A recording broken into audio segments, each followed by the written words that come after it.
নমস্কাৰ, সকলোকে স্বাগতম জনাইছোঁ। আজি কেইদিনমান ধৰি হৈ থকা এটা বিতৰ্কময় প্ৰশ্নৰ ওপৰত মই মোৰ ব্যক্তিগত কেইটামান মতামত দাঙি ধৰিম। ভুল হ'লে ক্ষমা কৰিব।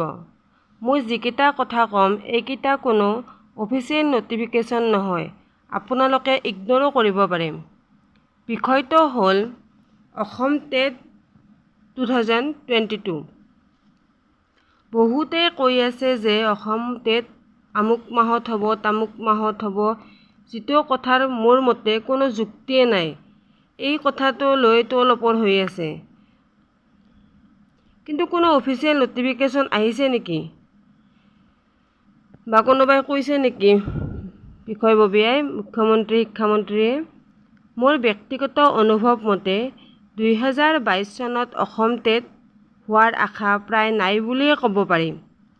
হ'লেও 2023 চনৰ প্ৰথম ভাগত হ'ব পাৰে। কিয়নো অসমত এতিয়াও হাজাৰ হাজাৰ টেট উত্তীৰ্ণ ৰৈ আছে।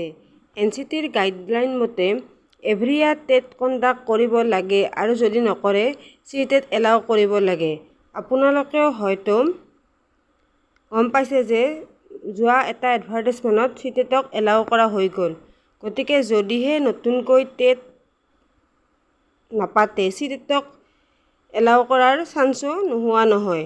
অসম টেটক লৈ বেছিকৈ মূৰ ঘামাবলগীয়া একোৱেই নাই। আকৌ বিদ্যালয় এমালগেমেশ্যন বা মাৰ্জাৰৰ জৰিয়তে অসমত বহুখিনি পোষ্টে লোপ পালে।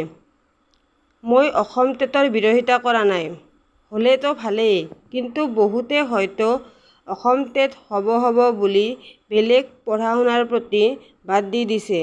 তেওঁলোকে ভাবিছে যে টেট পাছ কৰিলে অসমত চাকৰি এটা হ'ব। অসম টেটকো পঢ়ক, লগতে বাকী পঢ়া-পাতিবোৰো প্ৰস্তুতি ভালকৈ কৰক। কাৰণ অসম টেটত পাছ কৰি যদিও হাই ছেকেণ্ডাৰী নাম্বাৰ কম হয়, আপোনাৰ চাকৰি কেতিয়াও নহয়, যিটো হাজাৰ হাজাৰ টেট উত্তীৰ্ণ প্ৰাৰ্থীয়ে বৰ্তমান ভুগি আছে। গতিকে আপোনালোকৰ লগত যাতে সেনেকুৱা নহয়, অসম টেটৰ হ'ব বুলি ভাবি বাকীবিলাক পৰীক্ষা ভালকৈ নিদিয়াকৈ থাকে, তাৰ কাৰণে এই ভিডিঅ'টো বিশেষকৈ প্ৰস্তুত কৰিছোঁ। অসম টেটও পঢ়ি থাকক, লগতে বাকী পৰীক্ষাবিলাকো সমানে লৈ যাওক। কাৰণ অসম টেট এইবছৰ হোৱাৰ আশা প্ৰায়খিনিয়েই। টেট মানে চাকৰি নহয় বুলি শিক্ষামন্ত্ৰীয়ে অলৰেডি কৈয়ে দিছে। গতিকে টেটৰ চাকৰি কৰিব হ'লে হাই ছেকেণ্ডাৰী বা DLED বা BEd নাম্বাৰ বেছি হ'ব লাগিব। এইটো বৰ্তমান টেট পাছ কৰি থকাসকলে মানে বুজি পায় আৰু কথাটো।